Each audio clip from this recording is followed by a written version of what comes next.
युवाओं को जोड़ने की ताकत और समाज को बदलने का जज्बा। आज एक ऐसे ही युवा की बात करेंगे। जी हाँ, नमस्कार दोस्तों, स्वागत है आपका बैठक विद अमित में। मैं हूं अमित और आज हमारे साथ हैं सीकर से मुकुल सिंह खीचड़, जो कि बहुत सारे क्षेत्रों में काम कर रहे हैं। फिलहाल यूथ कांग्रेस के प्रेसिडेंट भी हैं और इनका एक ग्रुप भी है। उसके अलावा बहुत सारे समाज के क्षेत्र में अनेकों कार्य किए हैं। तो आइए आज उनसे चर्चा करते हैं बहुत सारे विषयों पे। जी मुकुल जी, नमस्कार। बहुत बहुत स्वागत है आपका। जी जी नमस्कार। और बताइए कैसे हैं आप? बिल्कुल बिल्कुल बढ़िया, बहुत अच्छा लगा। आप भाइयों का चैनल है बैठक विद अमित, आपने संपर्क किया तो मैं यहाँ था नहीं, लेकिन अच्छा लगा आप भाइयों से मिलके, युवाओं से मिलके, कि जो इस तरह के काम भी जो सोशल मीडिया से जुड़े हुए लोग, आजकल आने वाला ज़माना एआई का है, उसके अंदर आप जैसे युवा अगर इस चीज़ को पॉडकास्ट के माध्यम से, एक व्यक्ति, मेरे को लगता है पॉडकास्ट एक ऐसी चीज़ है जिसके जिसके द्वारा अपन एक व्यक्ति को अच्छे से जान पाते हैं। बिल्कुल जी, तो पहले आप ही से शुरुआत करेंगे। कैसे आपका बचपन कैसा रहा? बचपन बिल्कुल अच्छा रहा, गांव वाला रहा, गांव के बालक हैं। अच्छा। तो गांव के अंदर, गलियों के अंदर खेल कर, उस टाइम पे इतना कोई सोशल मीडिया या मोबाइल फोन्स तो इतने थे नहीं, लेकिन गांव के खेल बड़े मजेदार थे सारे। तो जैसा आपने बताया बचपन में बहुत सारे खेल खेला करते थे गाँव में। तो जैसे आजकल के जो बच्चे हैं वो इन सब चीजों से दूर हैं, वो नहीं खेल पा रहे, तो उनका आपको क्या लगता है, कैसा क्या भविष्य हो सकता है, क्या फ्यूचर रहेगा इन चीजों में? देखिए, मैं मानता हूँ ये एक तरह से कमी है हमारे आने वाली जनरेशंस के लिए। ये बिल्कुल ये कमियां खलेगी। उनको नहीं पता होगा कि सतोलिया क्या होता था, गिल्ली डंडा क्या होता था, और भी गांव गलियों के ऐसे खेल होते थे। गांव का कल्चर सबसे अच्छा कल्चर है। मैं कहता हूँ एग्रीकल्चर और गांव का कल्चर, ये सबसे अच्छी चीजें हैं दुनिया के अंदर। आदमी, अपन बच्चे थे, अब खेलते खेलते किसी का कोई से किसी से वो नहीं था। बच्चे इस मोहल्ले के, उस मोहल्ले के, बड़े घर के, छोटे घर के, कोई भेदभाव नहीं, कोई जातिवाद। हम गांव के भाई, आज भी हम में अपनत्व इसीलिए है। आने वाली जनरेशन में शायद ये बड़ी सोसाइटीज में, शहरों के अंदर ये चीजें खलेगी भी उनको। हम गांव की गलियों में खेलते थे तो किसी से किसी को कोई मतलब नहीं है कि ये किस घर से है या किस गली से है या किस मोहल्ले से है। हम खेल के अंदर सब भाई एक दूसरे के साथ जुड़कर भाईचारे से खेल के और आगे पले बढ़े हैं। तो ये चीजें बिल्कुल मेरे को लगता है कि आगे वाली जो जनरेशन है, जो फोन के ऊपर गेम्स खेल रही है, उसके लिए ये, उनको ये सारी चीजें कमियां खलेगी। बिल्कुल बिल्कुल बिल्कुल सही कहा आपने। और एक और चीज कहीं ना कहीं मैं भी ये मानता हूँ कि आजकल जो गांव हैं वो भी शहर बनते जा रहे हैं। तो उस वजह से क्या उतनी जो ग्राउंड है वो नहीं बचा है, वो जगह नहीं बचा जहाँ पे खेल पाए। जैसे सीकर की बात करें तो उतनी ग्राउंड्स नहीं है कि बच्चे पहले तो क्या गलियों में खेल लेते थे, एक बहुत सारा साइड में खाली जगह है। तो कहीं ना कहीं वो भी एक चीज की दिक्कत है बच्चों के लिए खेलने के हिसाब से। खेलों की थोड़ी सी अब हमारे देश में दिक्कत है। आप इस खेल के मैदानों की मत निकालो, निकालो तो इसके अंदर आप दे सकते हैं कि ओलंपिक्स से बड़ा कोई इवेंट नहीं होता है खेलों के अंदर। उसके अंदर इतना 140 करोड़ की अपन जनसंख्या मानते हैं हमने हिंदुस्तान की। तो उसके अंदर आज आप देख सकते हैं कि मेडल्स किस तरह से आ रहे हैं, कितने आ रहे हैं। एक एक ही जगह से मेडल्स आ रहे हैं और कुछ ही मेडल्स आ रहे हैं। तो ये बड़ी शर्म की बात है कि इतनी बड़ी जनसंख्या होने के बावजूद इस पे विशेष कर ध्यान देना चाहिए। केंद्र सरकार को, राज्य सरकारों को खेलों को प्रमोशंस करना चाहिए। खेल से जो जुड़ा हुआ व्यक्ति है उसको इस तरह से लाभ देना चाहिए, किस तरह से उसकी इसके अंदर लाभ मिले। और मैदान वगैरह तो आज देखिए, मैं कहना चाहता हूँ कि जो व्यक्ति कुछ करना चाहता है उसके लिए मैदान की भी जरूरी नहीं है। बिल्कुल, वो अपने आप निकलेगा, लेकिन उसको एक प्रॉपर गाइडेंस जरूर जरूरी है। उसको पता नहीं है कि मैं इतनी स्पीड से दौड़ रहा हूँ तो मेरे को कौन से ट्रैक पे दौड़ना चाहिए। मैं 100 मीटर के लिए एलिजिबल हूँ या 400 मीटर के लिए हूँ या 1000 मैराथन के लिए हूँ। उस उसको उस चीज के बारे में बताने वाला चाहिए। गाइडेंस प्रॉपर हर चीज की होनी जरूरी होती है। जी बिल्कुल। गाइडेंस बिल्कुल बहुत ज़्यादा इम्पोर्टेंट होती है। तो जैसे मतलब मैंने सुना है आपके बारे में कि आपका भी स्पोर्ट्स में शुरू से इंटरेस्ट रहा है। जी बचपन से स्कूल टाइम पे, जैसे आप फतेहपुर में शायद आपने पढ़ाई की है, जी तो वहाँ से कैसे क्या स्कूल टाइम पे रहे आप बिल्कुल स्पोर्ट्स में? बिल्कुल। एजुकेशन मेरी स्कूल बोर्डिंग स्कूल थी। ओके। तो स्पोर्ट्स में हमेशा से ही मेरा, जब मैंने मतलब बहुत से स्पोर्ट्स तो ऐसे ज्वाइन किए, मेरा एक्सीडेंट हो गया था, एक टांग टूट गया, एक हाथ टूट गया। उसके बाद में रिकवर होके मैंने स्पोर्ट्स खेलने स्टार्ट किए। और मेरे को नए नए स्पोर्ट्स जो भी होते हैं वो खेलने की चाह रहती है कि मैं ये भी सीख लूँ, ये भी कर लूँ। स्कूल के अंदर भी बास्केटबॉल टीम का मैं कैप्टन था, और भी जितने भी स्पोर्ट्स थे उनके अंदर, सबके अंदर मैं टीमों का कैप्टन रह सकता था, तीनों का कैप्टन था। और आज भी जब भी मेरे को समय मिलता है तो मैं खेलों के अंदर अपना समय बिल्कुल बिताता हूँ। एक अलग सी खुशी मिलती है। और एक इंसान कितना भी व्यस्त हो, दुखी हो, तनाव में हो, उसके लिए बेस्ट थेरेपी ये है कि वो स्पोर्ट्स ज्वाइन करे कोई ना कोई, और 1 घंटा आधे घंटे, और नहीं अगर स्पोर्ट्स ज्वाइन कर पाता कम से कम वो 1 घंटे आधे घंटे घूमे, अपना व्यायाम करे। तो उससे क्या है, मन भी स्वस्थ रहता है, तन भी स्वस्थ रहता है। बिल्कुल। तो अभी क्या आप टाइम निकाल पाते हैं खेल कूद के लिए, इन सब मैं चीजों के कोशिश लिए? करता हूँ और बिल्कुल निकाल भी लेता हूँ। और बहुत बार नहीं होता है कि नहीं निकाल पाता हूँ, तो ऐसे मन में ऐसे गिल्ट रहता है कि यार 10 दिन हो गए कि नहीं खेला, या वॉक नहीं करी, या रनिंग नहीं करी, या जिम नहीं करे, या कुछ भी। तो इस चीज़ का वो रहता ही है, लेकिन फिर भी मैं निकाल लेता हूँ, टाइम निकाल के अपने शेड्यूल में बिल्कुल करता हूँ। जरूरी है खेलों के लिए टाइम निकालना, क्योंकि जैसा आपने कहा कि तनाव से भी मुक्ति मिलती है। एक जो आजकल की टाइम पे मेंटल स्ट्रेस जो है वो बहुत बड़ी समस्या है आज के टाइम पे। कोई उस पे मेंटल वेलनेस पे बात नहीं करता है, और कहीं ना कहीं इन चीजों को खेल कूद से, इन चीजों से भी रिकवर हो सकते हैं। बिल्कुल। एक और बात, मैं जैसे आपका जो बैकग्राउंड है वो कोरली फ्रॉम विलेज ओनली, कि आप गांव से निकले हो, तो अभी जैसे काम के सिलसिले में सीकर मोस्टली या फिर कहीं बाहर, तो ज्यादा आनंद कहाँ पे आता है, मतलब गांव में या सिटी में, कहाँ पे? आनंद सबसे ज्यादा अपने गांव में आता है और घर आके आता है। और गांव के अंदर भी माहौल पूरे गांव का हमारा ऐसा है कि आपसी ऐसा भाईचारा है कि कहीं से भी किसी से भी बात कर लो, किसी के भी घर जाके खाना खा लो, सब पूरा गांव एक परिवार है। राजनीतिक दल और राजनीति हमारे गांव के अंदर हावी नहीं है। गांव के अंदर भाईचारा सबसे अच्छा है, सब भाई एक दूसरे से मिलजुल के रहते हैं। और मतभेद बिल्कुल हो सकते हैं, लेकिन मनभेद किसी भाई से किसी का भी नहीं है। सब भाई लोग एक दूसरे से मिलजुल के रहते हैं। और सबसे ज्यादा आनंद आता है गांव और गांव का देसी खान पीन।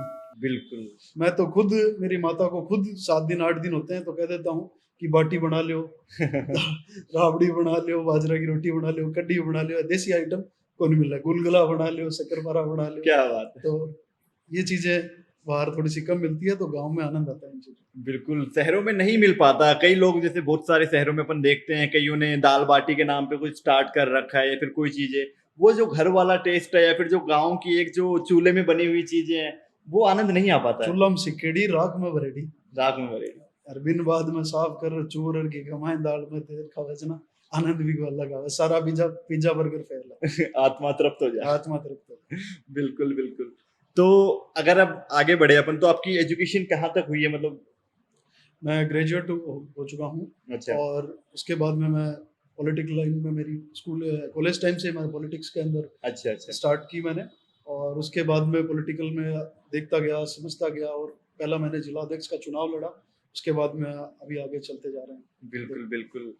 तो मतलब कैसे स्टार्ट हुई जर्नी वो, जैसे कॉलेज से स्टार्ट हुआ, एक युवा जो नया नया कॉलेज में आया, कैसे उसके विचार आए कि मेरे को एक पॉलिटिक्स में जाना है, या फिर मेरे को इस भविष्य में आगे ये सब करना है?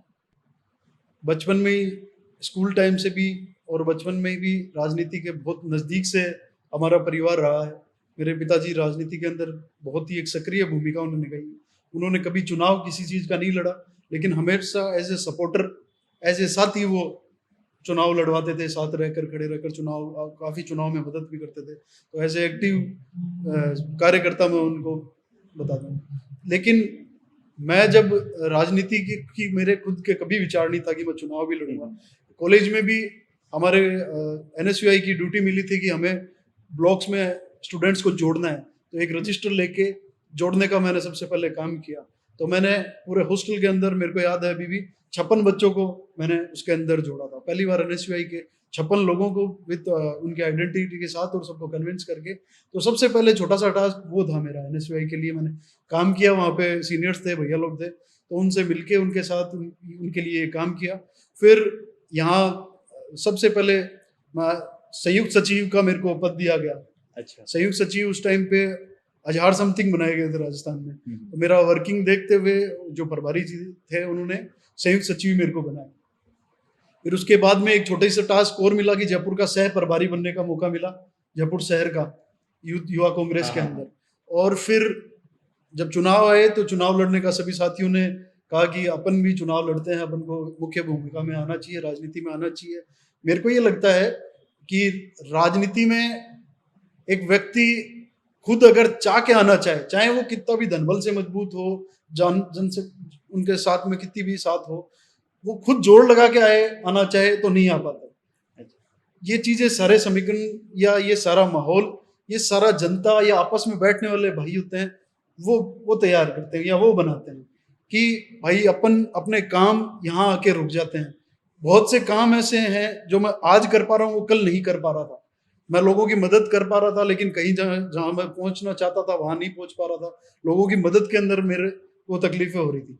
लेकिन एक पद मिलने के बाद में मैं ये मानता हूँ कि जिलाध्यक्ष का चुनाव लड़ा, लोगों तक पहचान बनी, और आज अगर किसी को मदद की जरूरत होती है तो वहां तक भी जाते हैं तो अपने काम होने की संभावना रहती है, बढ़ जाती है संभावना बढ़ जाती है। बिल्कुल।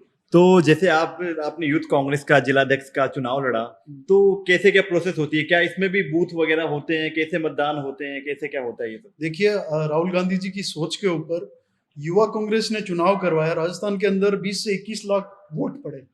वोटिंग का प्रोसीजर ये था, ऑनलाइन वोटिंग हुई थी। अच्छा। लेकिन ऑनलाइन वोटिंग ऐसे नहीं कि किसी ने खोला और वोट कर दिया यस नो वाला। वोटिंग का पूरा प्रोसीजर था प्रॉपर।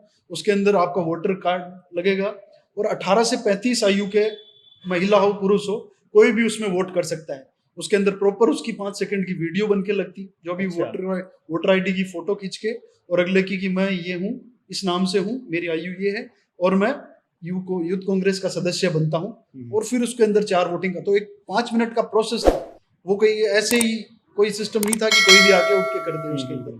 तो वो 1 महीने तक चला और धन्य मानता हूँ राजस्थान में सिक्कर की जनता को कि इतनी सक्रिय सिक्कर के युवा और सिक्कर की जनता है कि पूरे राजस्थान के अंदर पूरे सिक्कर जिले के वोट सबसे ज्यादा थे। अच्छा। पूरे राजस्थान के अंदर सिक्कर जिले के वोट सबसे ज्यादा थे। 60,000 वोट समथिंग सिक्कर के अकेले के थे। इतने वोट किसी भी जिले के अंदर नहीं पड़े थे।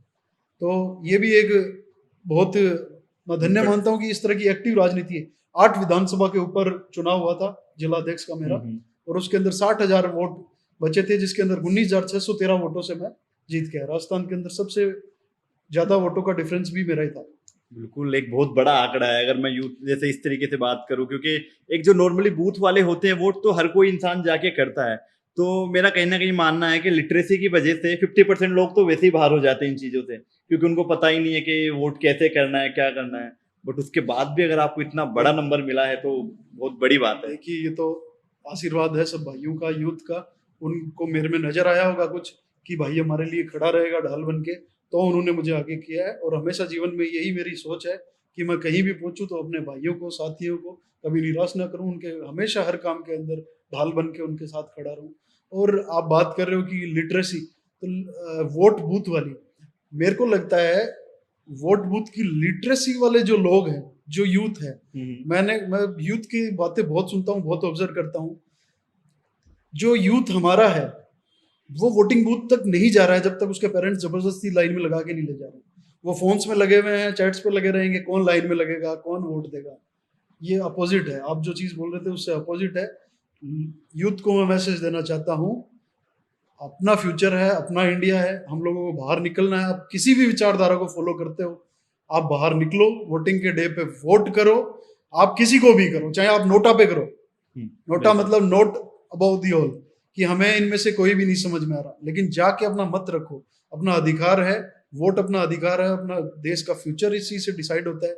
हम लोग ही यहाँ से बैठ के डिसाइड करते हैं कि विधानसभा में कौन बैठेगा, लोकसभा में कौन बैठेगा। तो आप लोगों को बाहर निकलना चाहिए, इसको एक उत्सव की तरह बनाना चाहिए।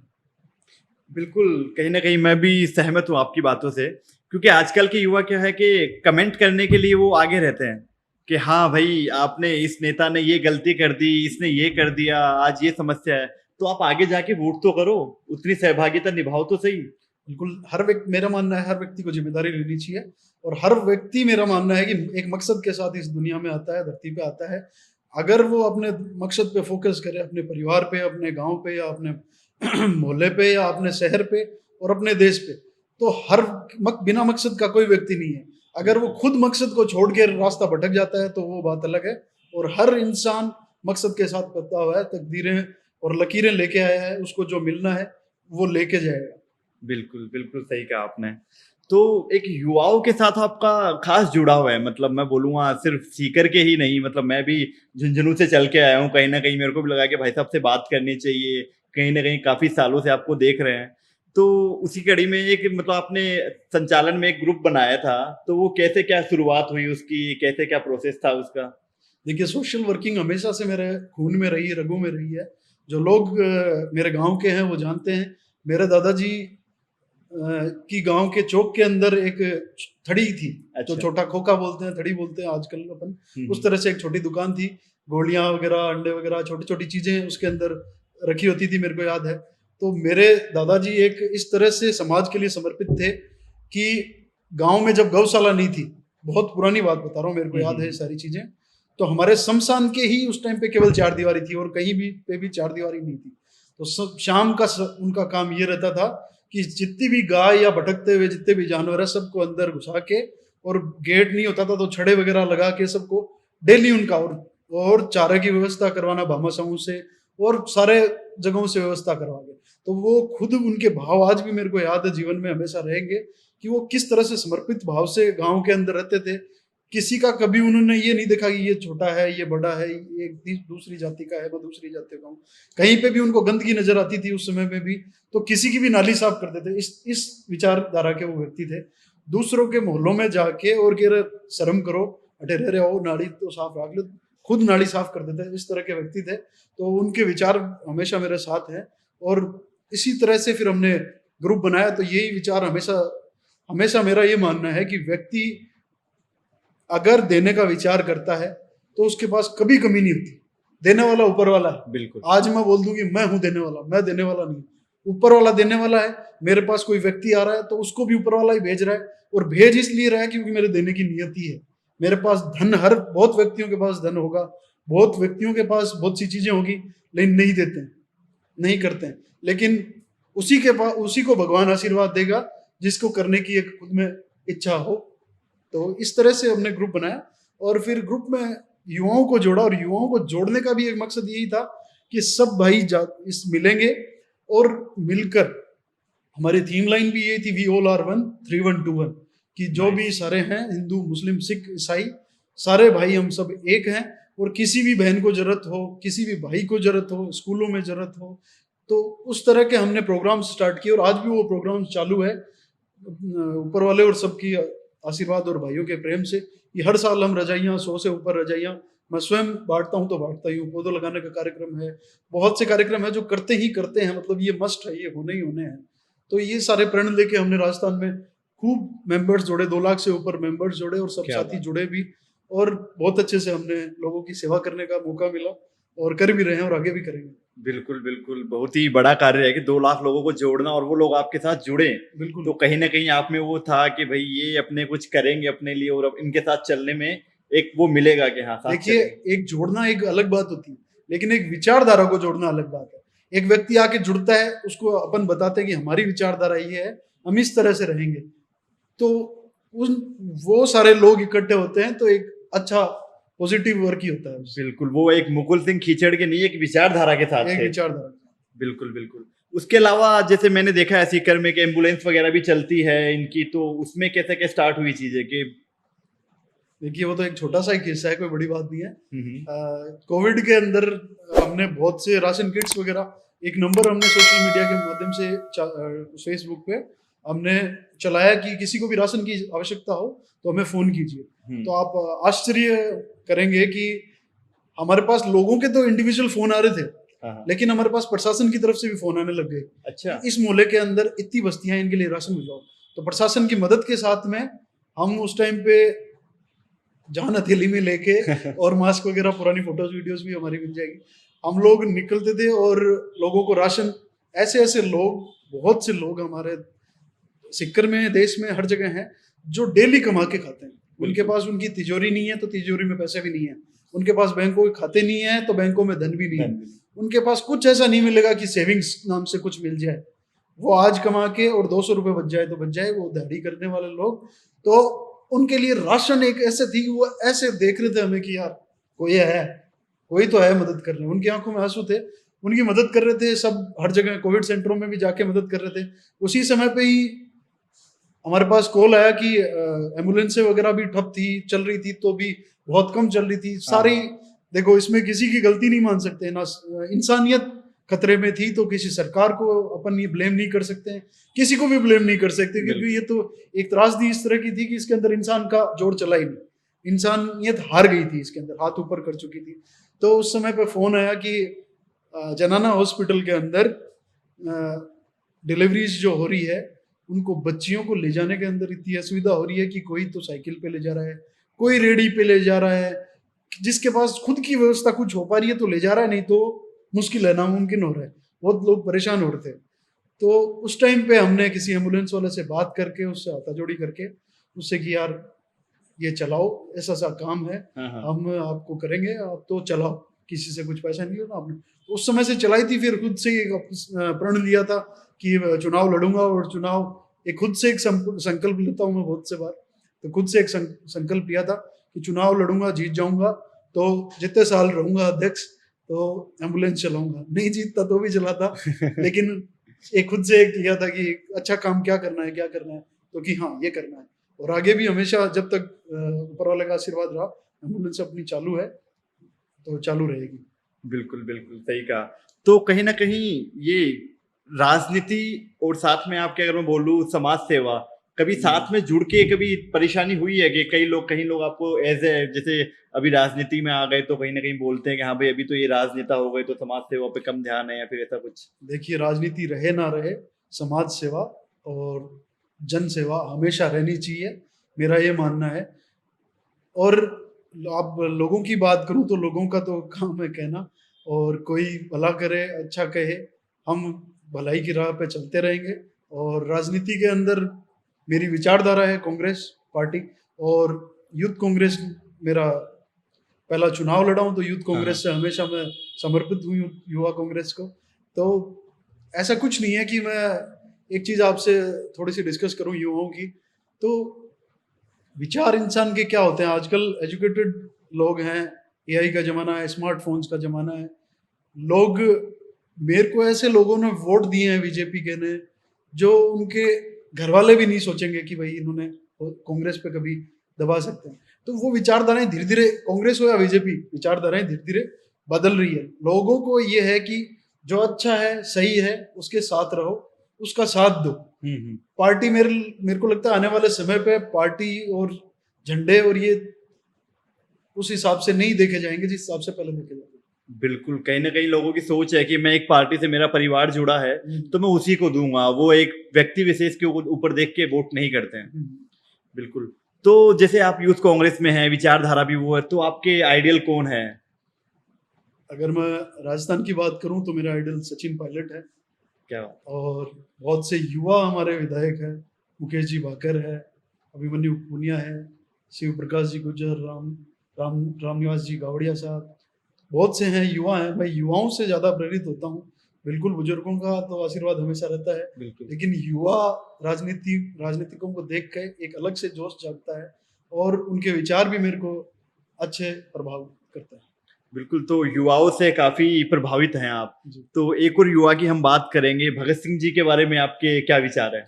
भगत सिंह जी को मैं बहुत, एक मैं ऐसे बताना चाहूंगा आपको कि हमने हमेशा ग्रुप की भी टी शर्टें बनवाई थी, तो भगत सिंह जी की फोटो हमेशा रहती थी। अच्छा। आज भी मेरे फ्रेम्स, मैं किसी को भी, आपको भी अभी प्रोग्राम के बाद में भेंट करूंगा, उस पे आप सुखदेव, भगत सिंह, राजगुरु, इनकी ही फोटो पाओगे। तो दिल में भगत सिंह, सुखदेव, राजगुरु, ये हमेशा, जितने भी क्रांतिकारी हैं, जितने भी उन्होंने बलिदान दिया है, वो हमेशा दिलों में है और आगे भी रहेंगे। भगत सिंह जी के जीवन के ऊपर मैं हमेशा उनके जीवन से प्रभावित रहा हूँ और रहूंगा।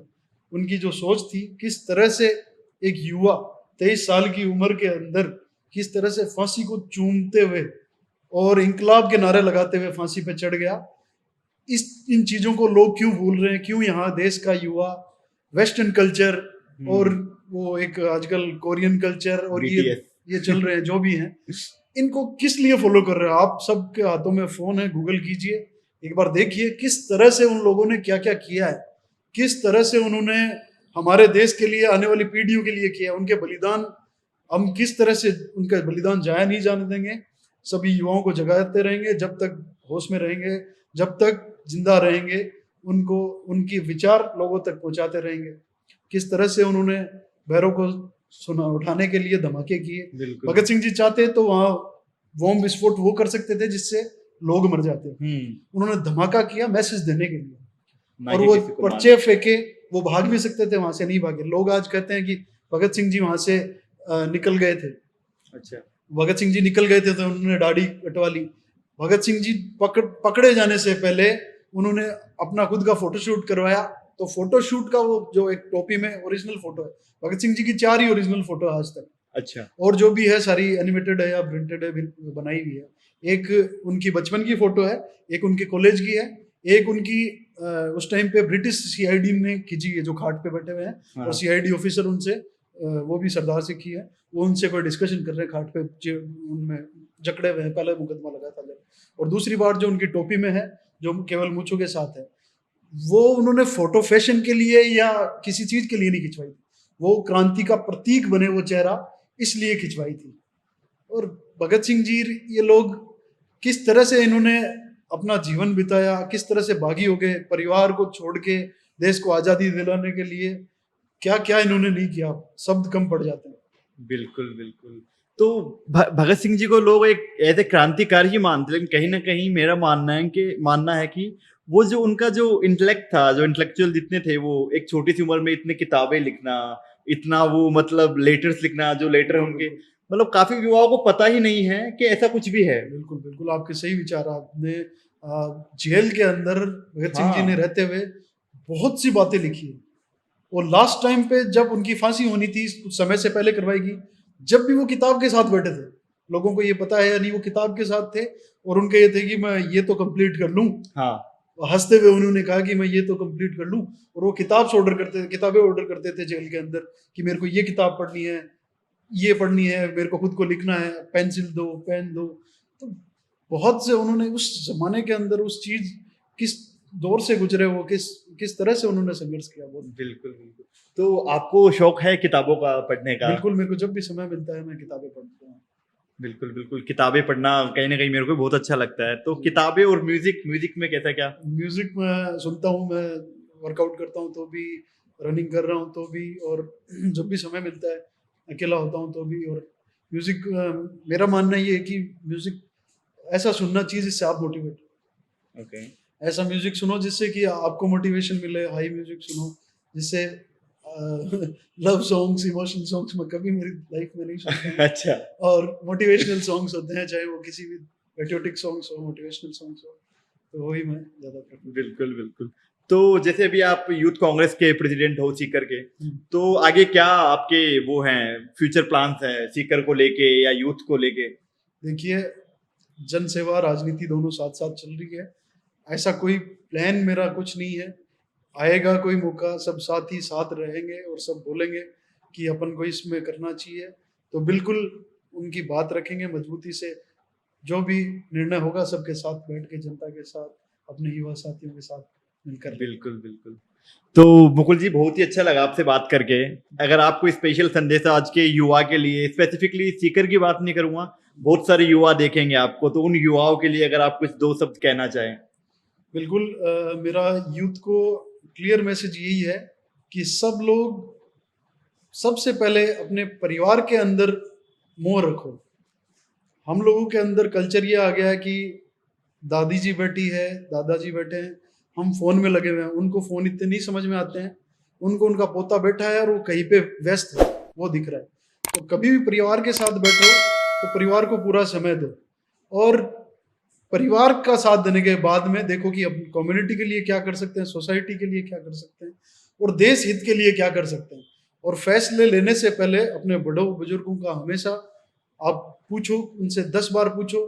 कुछ चीजें नहीं समझ में आती है तो सिक्कर है, शिक्षा नगरी है हमारी। सिक्कर की बिल्कुल। बेसिक में बात करूं, यहाँ पे लाखों लाख स्टूडेंट्स है, और कोचिंग इंस्टीट्यूट्स है, दूसरी चीजें भी। जैसे हम मान के चलते हैं कि अगर एजुकेशन लाइन भी बढ़ रही है तो उसके साथ कहीं ना कहीं दूसरी चीजें भी, लोग बहुत से गलत काम भी यहाँ पे पनप गए और चल रहे हैं। तो उनके लिए उनको भी आप बच के रहना है इन चीजों से, नशों से दूर रहना है, गलत कामों से दूर रहना है, गलत संगति से दूर रहना है, और अपने परिवार के लिए, देश के लिए हमेशा समर्पित रहना है। यही सब लोगों से संदेश है। और भाईचारा सब एक दूसरे से बना के रखिए, क्योंकि हमेशा भाईचारा एक व्यक्ति जितना काम आता है, जो आपके धन कभी काम नहीं आएगा। आप एक लग्जरी गाड़ी में जा रहे हो और आपका टायर पंचर हो जाता है, वहां का आपका एक छोटा सा गरीब साथी जिसके पास बाइक भी नहीं है, उसको आप फोन करोगे तो वो काम में आएगा। आपके जेब के अंदर लाख रुपए हैं, वो काम में नहीं आएगा। आप टायर पंचर की बात कर रहे हो, उससे बड़ी भी कोई घटना हो जाए तो आपके जेब में चाहे लाखों रुपए हैं, लग्जरी आपकी गाड़ी है, लेकिन वहां का जो इमरजेंसी के अंदर जिस भी क्षेत्र का कोई भाई है आपके संपर्क में है, तो वो ही काम में आएगा। जहां धन नहीं काम में आता, वहां काया काम में आ जाती है। माया नहीं काम में आती, वहां काया काम में आ जाती है। तो इस चीजों का भी हमेशा ध्यान रखिए। और सभी भाइयों को, आपके भी पॉडकास्ट चैनल को बहुत शुभकामनाएं। आप लोग बहुत ही अच्छा काम कर रहे हैं। बैठक विद अमित, सभी भाइयों से अनुरोध है कि इन भाइयों का पेज ज़्यादा से ज़्यादा सपोर्ट करना और सब्सक्राइब करके जितने भी इनके प्लेटफॉर्म्स है सब पे जाके इनको सपोर्ट करना, क्योंकि ये जो चीज़ें हैं, ये लोग आज आप जो मेरे ऑडियंस हैं या कहीं से भी हैं, आप लोग मेरे से डायरेक्ट नहीं पहुंच पाते हैं, तो इनका एक माध्यम रहता है चैनल का। और ये लोग भाई लोग बहुत ही मेहनत कर रहे हैं। ये लोग झुंझुनू से चल के यहाँ आ रहे हैं, तो ये लोग बहुत ही मेहनत कर रहे हैं। बहुत शुभकामनाएं हैं आपको। और सभी से अनुरोध है कि इन भाइयों की एक आप जितनी भी मदद हो सके हर चीज से इनकी मदद करें। धन्यवाद। बिल्कुल, बहुत बहुत धन्यवाद मुकुल जी, जो आपने टाइम निकाल के इतना हमारे साथ बातचीत की। बहुत अच्छा लगा आपसे बात करके, एकदम खुल के आपने जो भी अपने दिल के पन्ने थे वो रखे हमारे सामने। बहुत बहुत धन्यवाद। धन्यवाद सर। धन्यवाद। मैं सभी युवाओं से कहना चाहूंगा और सभी साथियों से कहना चाहूंगा कि विरासत के अंदर केवल जमीन के टुकड़े मिलते हैं। विरासत के अंदर केवल जमीन के टुकड़े मिलते हैं। अपने हक का आसमान इंसान को खुद बनाना पड़ता है, खुद बनाना पड़ता है। सभी साथी अपने तकदीरों पे, अपनी लकीरों पे जो भी अपने लेके आए तकदीरें, वो हासिल करेंगे। और मन में एक आत्मविश्वास रखिए। समय जरूर लग सकता है, संयम हमें बरतना पड़ेगा, लेकिन जो भी व्यक्ति ठान रखिए कि मेरे को आईएएस बनना है, आईपीएस बनना है, या किसी भी फील्ड में मेरे को एक अच्छा व्यापारी बनना है, अच्छा शिक्षक बनना है, मेरे को आर्मी ऑफिसर बनना है, केवल ठान के रखिए। समय जरूर लग सकता है, लेकिन सफलता हमेशा हासिल होगी। धन्यवाद सर। अब घर को दे एक नया अंदाज, new look interior and exterior के साथ। WPC panel, UV marble sheet, wooden flooring और कारपेट टाइल्स, सब कुछ एक ही जगह पर। किचन हो या बेडरूम, हमारे एक्सपर्ट देंगे आपके घर को एक न्यू लुक। ही संपर्क करें नीचे दिए गए लिंक पर और अपने घर को दे एक न्यू लुक। सपनों का घर अब होगा हकीकत। सीकर के बगिया बाईपास पर।